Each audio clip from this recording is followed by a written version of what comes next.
1853, Meet Marie Grace, an American Girl, by Sarah Masters Bucky. Chapter 1, Home Again, January 1853. Marie Grace Gardner woke up to a strange sound coming through the window above her bed. She listened closely. Then she heard it again, the sweet high notes of trumpets and the rat-a-tat-tat of drums. She sat up in bed. It's music, she realized. Maybe it's a parade.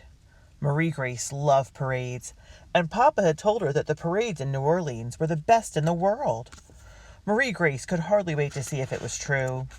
She swung her feet onto the bare wood floor. Her big dog, Argos, had been curled up next to her in bed. Now Argos lifted his head and looked at her through the gray fur that half covered his eyes.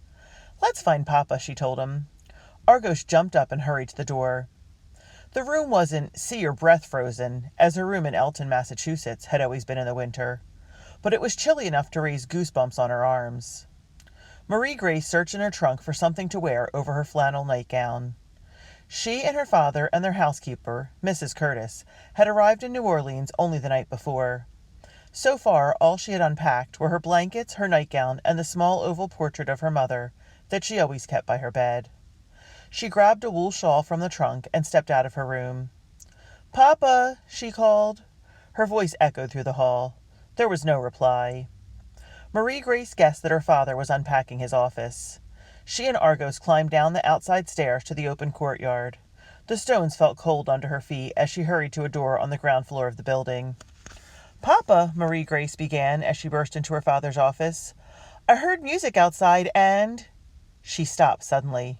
Her father, Dr. Thaddeus Gardner, was sitting at his desk, but he wasn't alone. A handsome man with a mustache was sitting across from him. Papa must have a patient already, Marie Grace realized. "Excuse me, sir," she stammered, and began to retreat toward the door. But instead of following her, Argos yelped and rushed toward the man. For a moment, Marie Grace was afraid he was going to jump up on the stranger. "No, Argos," she cried. The man just laughed. "Hello, my friend," he greeted Argos, and patted the dog's head. Argos wagged his tail so hard that it thumped against Papa's desk. The man stood up and grinned at Marie Grace. "Tia Marie," he exclaimed, "how wonderful to see you again! Why, you've grown to be the very image of your mamma." Marie Grace stared at the stranger. Her mother's nickname for her had been Tia Marie, but since Mamma had died, no one had ever called her by that name. Who is this man, she wondered. Her father stood up too, and the sun from the window behind him glinted off his wire-rimmed glasses. "Marie Grace," he said, smiling, "you recall your Uncle Luke. He came to bring us a basket of food and welcome us home to New Orleans." Marie Grace nodded shyly. She had been born in New Orleans, but she had been away for so long that now she hardly recognized her uncle. He was her mother's youngest brother, and he worked as a pilot on a steamboat. When Marie Grace and her parents and her baby brother Daniel had lived in New Orleans 4 years ago, Uncle Luke had often visited. Marie Grace remembered him bringing news from Mama's family and treats from his trips up the river. One summer, Uncle Luke had surprised Marie Grace with a tiny gray puppy he had rescued and named Argos. Marie Grace and Argos had been friends from their first day together. Whenever she had gone for walks with Mama and Daniel or skipped rope in the courtyard, Argos had stayed close by her side. Marie Grace remembered it as the happiest time of her life. But that winter, a cholera epidemic had swept through the city. In one terrible week, Mama and Daniel had both died. Soon afterward, Papa had packed up his medical supplies and taken Marie Grace and Argos away from New Orleans and back to Pennsylvania, where he had grown up. Papa was a dedicated doctor, and he worked long hours taking care of the sick and the poor. But since many of Papa's patients couldn't pay, the Gardners were always short of money. During the last few years, they had moved from town to town in the Northeast, looking for just the right place for Papa to work. Moving had been hard for Marie Grace. None of the places where they lived ever seemed as warm and welcoming as the home she remembered with Mama and Daniel in New Orleans. Marie Grace had been happy when Papa decided it was time for them to return to New Orleans. Yet now, everything was unfamiliar. Even Uncle Luke. "How do you do, sir?" she mumbled, curtsying just as her mother had taught her so long ago. "Très bien," exclaimed Uncle Luke. Very well. He gave her a hug and a quick kiss on each cheek.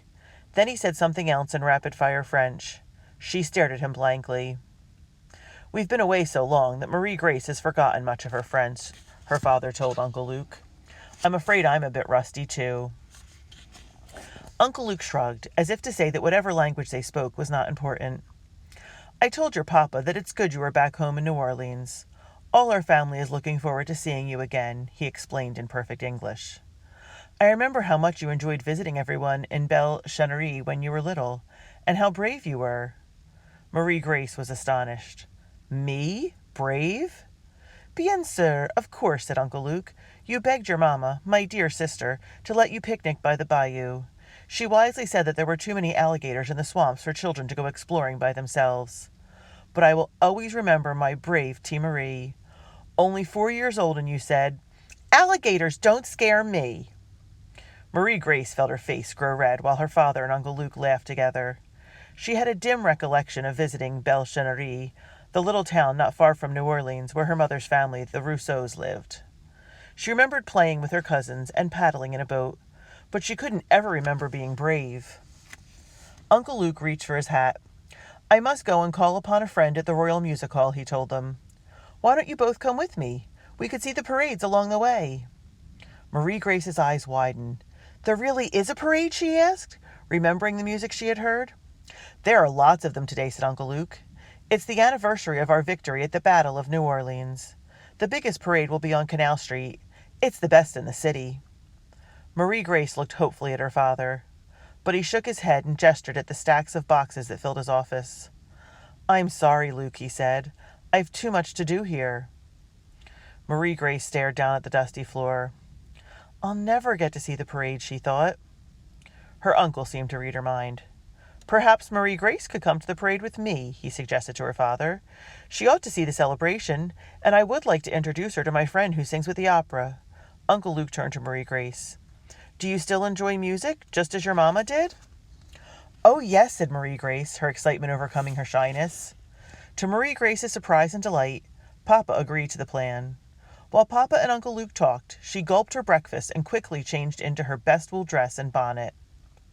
Outside in the bright January sunlight, Uncle Luke helped her into a hired carriage. "Please take us to Canal Street, Monsieur Bernard," Uncle Luke told the driver as they settled onto the leather seat. "This young lady would like to see the parade." "Certainement," said the driver, a broad-shouldered man with black hair and light brown skin.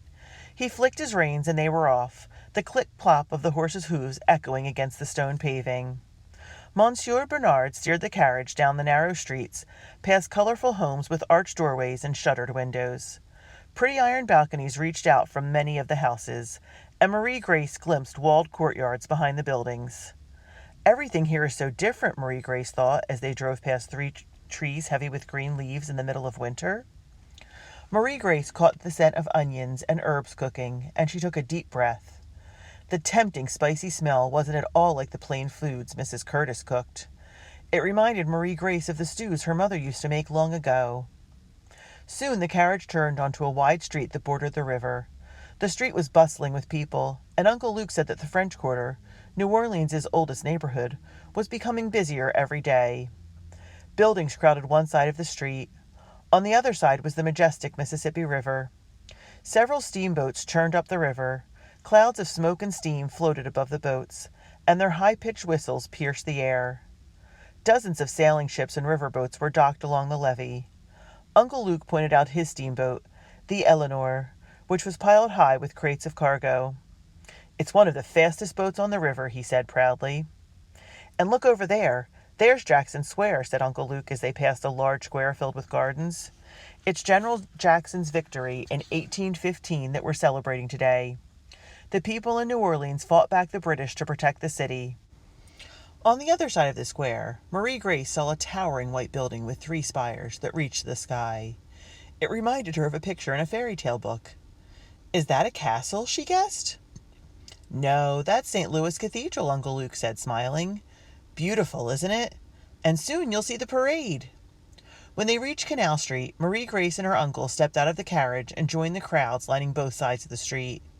Some of the spectators were wedged in doorways, and others stood along the edge of the road waving handkerchiefs and American flags. Marie Grace stared in amazement. The parade was far grander than anything she had ever seen before. Row after row of soldiers marched by in carefully pressed uniforms, their swords swinging by their sides. A group of white-haired men who had fought in the Battle of New Orleans marched proudly, too. As the men passed by, the crowd cheered wildly. Drums beat out the rhythm, and horns blared from the brass bands. The music was so thrilling that Marie Grace wished she could march along, too. New Orleans must be the best city in the world, she thought, her toes tapping to the music. Surely it has the best parades. I wish Papa was here to see this, too. After the last drummers passed by, pounding a thunderous beat, Uncle Luke gave Marie Grace his arm. Together they made their way up Canal Street along a raised sidewalk, which Uncle Luke called the Banquette. He was telling Marie Grace an exciting story about pirates who once lived in New Orleans, when a man called, "Mr. Rousseau, a word with you, please?" Uncle Luke stopped and tipped his hat. Then he introduced Marie Grace to Mr. Halsworth, a plump, well-dressed man, and his daughter, Lavinia, who looked slightly older than Marie Grace. As Mr. Halsworth talked with Uncle Luke about shipping cotton on the Eleanor, Marie Grace smiled hesitantly at the other girl. "It was a wonderful parade," Marie Grace ventured. Lavinia did not smile back. She surveyed Marie Grace's plain dress and bonnet with a critical eye. "I can't be bothered with parades," she replied. Marie Grace's face grew hot with embarrassment. Did I say something wrong, she wondered? Lavinia wrapped herself in her fur-lined cloak. "I prefer private parties and balls where only the best in society are invited," she added. Then she thrust out her chin and turned to her father. "May we go now, Father?" Lavinia pleaded. My friend Sophronia is expecting me." Mr. Halsworth checked the heavy gold pocket watch that hung from his waistcoat. "Very well," he said. Then he and Lavinia walked briskly away, without even saying goodbye. Uncle Luke shook his head as he watched them leave. "It seems as if they are in quite the rush, and on a holiday, too." "I don't think Lavinia liked me," Marie Grace confessed. "She says she prefers the best in society, but I'm not sure what that is." "Don't worry about Lavinia," Uncle Luke advised, as he and Marie Grace continued along the banquette. "The Halsworths may judge others by how much money they have, but plenty of people will be friendly to you, if you are friendly to them. I'm sure you'll find lots of friends in New Orleans." Marie Grace was silent. During the last few years she had moved so many times that it had been hard for her to make any friends at all. "Maybe it will be different here," she told herself. "We'll take a shortcut to the music hall," said Uncle Luke as they turned a corner. Compared to the bustling crowds on Canal Street, this narrow street was quiet, almost deserted. Suddenly, Marie Grace heard a man's harsh voice yell, "Stop, you!" She whirled around. Behind her, two burly white men grabbed a black boy of about 14 or 15. "Let me go!" the boy protested loudly. Then he said something in French that Marie Grace did not understand. The larger of the two white men shook the boy by the collar. "You look like the slave who ran away from Gray's plantation," the man shouted to him. "Show us your papers." Marie Grace's heart beat fast. She turned back to her uncle, whose face was suddenly serious. "We go this way," he told Marie Grace. He steered her away from the men and into an alleyway where the buildings were so close together that they nearly blocked out the sun. When they were out of earshot, Marie Grace asked, "Why did those men stop that boy? Did he do something wrong?" "They think he's an escaped slave," Uncle Luke explained. "But the boy said he and his whole family are gens de couleur libres." Marie Grace looked up at him, puzzled. "Free people of color," her uncle translated. "In New Orleans, not all people of color are slaves. Many are free, and they have some of the rights that white people have." In the years she had spent in the Northeast, Marie Grace had not known many people of color, free or slave. But she'd often heard her father say that slavery was wrong, and he believed that all people should be treated equally. "If that boy is free, why did those men stop him?" Marie Grace asked. Uncle Luke shrugged. "They wanted to check his papers. People of color have to carry papers to prove they are free." Marie Grace frowned. "I don't understand." "Some free people of color are wealthy," Uncle Luke explained. They own businesses and big houses, and they have their own society. But many others are not rich, and if they're suspected of being escaped slaves, they have to show papers to show they're free. So for that boy's sake, I hope he has papers. I hope so too, thought Marie Grace, remembering the fear in the boy's eyes. At the end of the alleyway, Uncle Luke led Marie Grace to the back of an imposing stuccoed building. "Bonjour, Louis," Uncle Luke greeted the man at the door. "Is Mademoiselle Michel in?" "Oui, Monsieur Rousseau. She's with a student," said the elderly watchman, waving them inside. "Mademoiselle Oceane Michel is French, and she trained in Paris," said Uncle Luke as they climbed the stairs. "She has the most beautiful voice. Besides singing in the opera in New Orleans, she gives lessons to talented young students." "I'm going to meet a real opera singer," Marie Grace thought. Her hands were damp with nervousness as she held on to the banister. When they reached the upstairs hall, Uncle Luke stopped in front of a tall door. Marie Grace heard a shrieking noise that sounded like someone trying to sing a high note and failing miserably. Is that what Uncle Luke means by talented students, she wondered? Uncle Luke glanced over at Marie Grace, and then he covered his ears. Marie Grace started to giggle, and Uncle Luke burst into a deep, hearty laugh. Suddenly the singing stopped. The door swung open. A girl about Marie Grace's age glared at them. Marie Grace stopped laughing. What have I done now, she wondered. Chapter 2. Just the Right Note. The elegantly dressed girl stood in front of Marie Grace, blocking the entrance to the music studio. The girl was holding a sheaf of music, and her eyes were blazing. "Why are you laughing?" the girl demanded. Uncle Luke composed his face immediately. "Bonjour, mademoiselle," he said seriously. "I laughed because my niece looked so astonished when she heard the music coming from within this room." Uncle Luke gestured toward Marie Grace. "She seemed quite impressed." The girl gave Uncle Luke a doubtful look. With a swish of her pink dress, she turned to Marie Grace. "Really?" the girl asked. Marie Grace did not want to lie. She thought for a moment, wondering how she could be both honest and kind.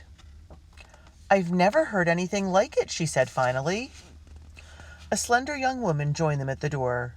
Her face lit up when she saw Uncle Luke, and he took her hand for a moment. Then with a bow, Uncle Luke said, "Mademoiselle Oceane, I would like to introduce my niece, Marie Grace Rousseau Gardiner." "Your uncle has told me much about you, Marie Grace," said Mademoiselle Oceane with a friendly smile. She had fair skin and chestnut-brown hair held back with a silver comb. Her blue-green eyes were the color of the ocean. "I am so pleased to meet you at last." She reached out her hand to Marie Grace. Marie Grace felt a happy blush fill her face as she shook hands with Mademoiselle Oceane. She had never imagined that a real opera singer would be so welcoming. Mademoiselle Oceane gestured toward the girl who had opened the door. "Monsieur Rousseau, Marie Grace, I'd like you to meet one of my favorite students, Cécile Ray." Uncle Luke bowed politely to the girl, and then turned to talk with Mademoiselle Oceane. Marie Grace stood awkwardly for a moment. Cécile had warm brown skin, and Marie Grace guessed that she was a free person of color. What should I say to her, Marie Grace wondered. Then she remembered how Papa always said that all people should be treated the same. So Marie Grace followed Mademoiselle Oceane's example. "I'm pleased to meet you," she said, as she held out her hand to the other girl. For a moment, Cécile just looked at her. "Oh, no," thought Marie Grace. "I've done something wrong again." Then Cécile reached out and took Marie Grace's hand. "Hello," Cécile said with a smile. Marie Grace smiled back. Cécile had sparkling hazel eyes, and her dark hair was styled in long, loose curls. Her lace-trimmed dress reminded Marie Grace of Lavinia's fancy clothes. She seems nicer than Lavinia, Marie Grace thought with relief. As Uncle Luke and Mademoiselle Oceane chatted together in French, Marie Grace tried to think of something more to say to Cécile. She wanted to be friendly, just as Uncle Luke had suggested, but it was so hard to overcome her shyness. "It must be wonderful to learn how to sing here," she said finally. Cécile's smile grew brighter. "Oh, it is," she replied in French accented English. "Mademoiselle Oceane is the best teacher. She is very patient and understanding, even when I make mistakes. My maman wants me to learn to sing well, and Mademoiselle makes me believe that I will some day. Cécile smiled again. Does your maman want you to take lessons too? No, said Marie Grace, looking away. It was still hard for her to talk about Mama. My mother passed away when we first lived in New Orleans, when I was little. Cécile reached out and touched Marie Grace's arm. I am very sorry, she said softly, and Marie Grace felt warmed by her kindness. My uncle passed away a short time ago, Cécile said. I know my cousin misses him very much. Renee, that's my cousin, and my Aunt Octavia came back to live with us in New Orleans. Then Cécile brightened. So you were born here too? But you sound like an American. Marie Grace was confused. I was born in New Orleans, she said, but I am American. Aren't you?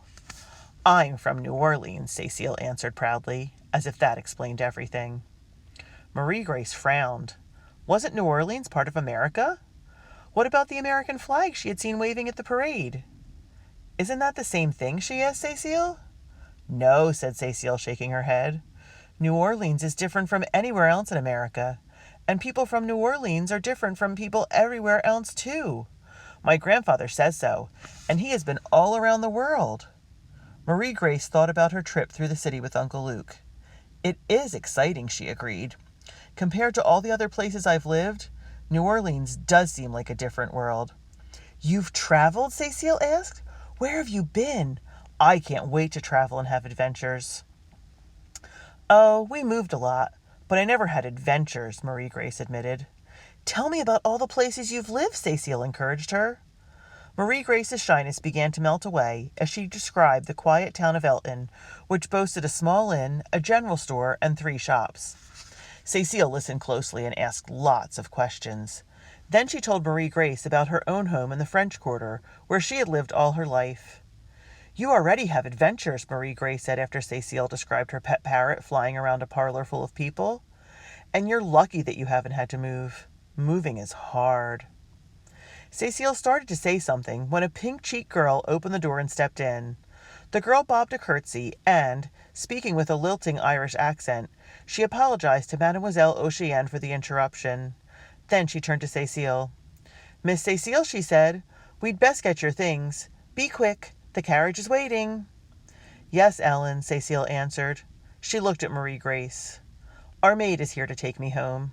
Perhaps we'll see each other again, Cécile said with a grin. I hope we do. Then she threw on her cloak while the maid gathered her gloves and several sheets of music. Au revoir, Marie Grace, Cécile called over her shoulder as she and Ellen hurried out together. Goodbye. Au revoir, Marie Grace replied, and she suddenly realized she was speaking French. Mademoiselle Oceane turned to Marie Grace.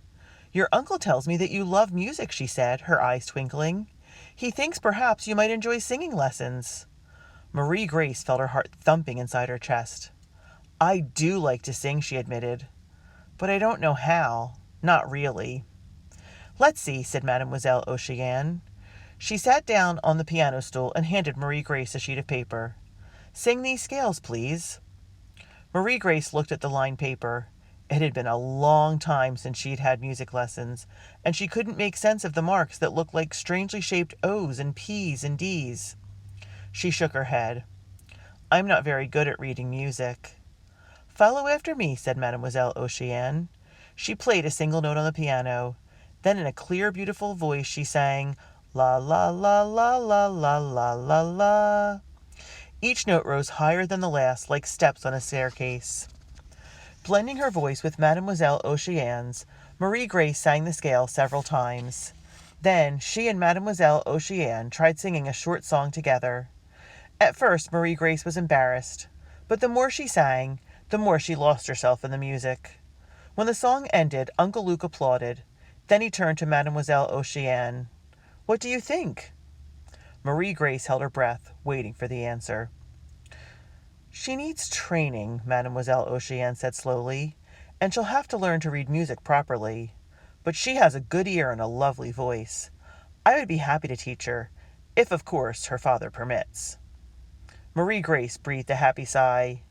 I have a lovely voice, she repeated to herself, and if Papa agrees, I can take lessons with Mademoiselle Oceane.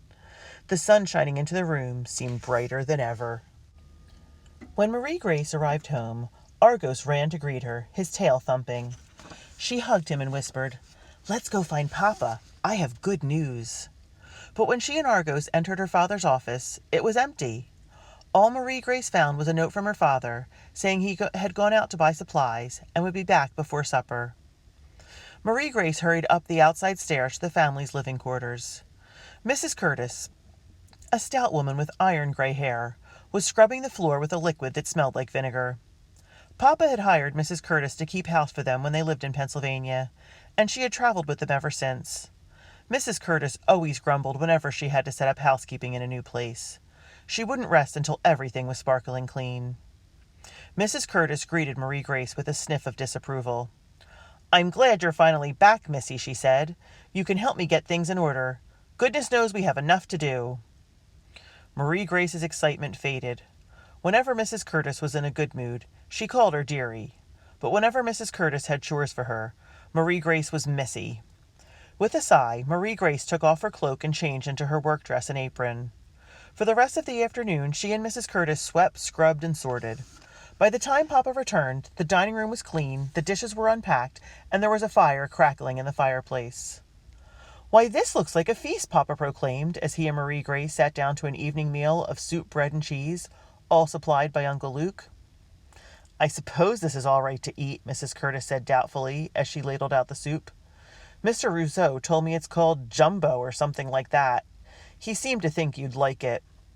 "It's shrimp gumbo," said Dr. Gardner with a smile, as he handed Marie Grace a bowl. "And it used to be one of your favorite foods, Marie Grace." Marie Grace breathed in the rich aroma.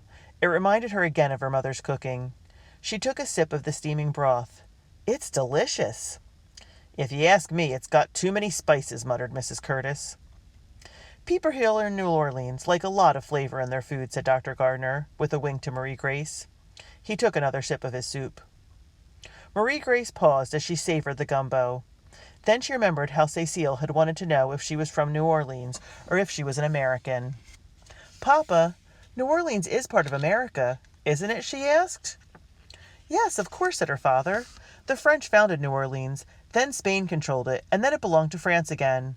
But it's been part of America for nearly 50 years now, ever since the Louisiana Purchase." "Then why do so many people here talk like foreigners?" asked Mrs. Curtis as she sliced the bread. "It seems like half the folks hardly talk English." Dr. Gardner helped himself to the crisp bread. "Many families have lived in Louisiana for generations," he explained to Mrs. Curtis, "so they speak French just as their parents and grandparents did." He turned to Marie Grace. "Your mamma was very proud of her French heritage. Her parents were quite surprised when she told them she wanted to marry an American from Pennsylvania. The Rousseaus considered me the foreigner, but in time they came to accept me, and I'm very glad they did." "That reminds me," said Mrs. Curtis, frowning. "Mr. Rousseau brought something called pecan pie. I'll go get it." While her father buttered his bread, Marie Grace told him all about the parade and her visit to the Royal Music Hall.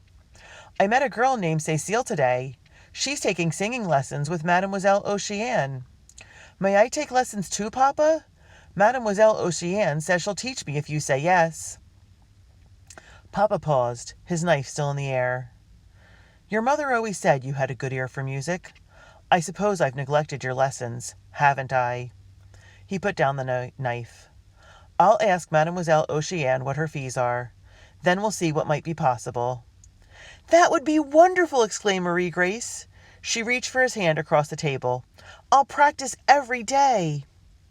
Papa patted her hand. Then he pushed back his wire-rimmed glasses. "I think it's also time for you to attend a regular school," he continued. "Your uncle reminded me that St. Teresa's Academy is just a few blocks from here. It's one of the best girls' schools in the city. Your mother thought very highly of it." Marie Grace was speechless. Because they had moved so much, she had never gone to any school for more than a few months. When she hadn't been in school, Papa had made sure she kept up with her lessons by teaching her at home in the evenings. If Papa planned to enroll her at St. Teresa's Academy, it meant that he also planned to stay in New Orleans. I could go to school every day, Marie Grace realized. I could even make friends with girls my age. The possibility seemed almost too good to be true. Mrs. Curtis came back into the dining room with the pie. "A girl can learn all she needs to know at home," she declared. "Too much schooling fills a girl's head with useless nonsense." "Thank you, Mrs. Curtis," Dr. Gardner said firmly. "But Marie Grace is an intelligent girl, and I think St. Teresa's will be just the place for her." He turned to Marie Grace.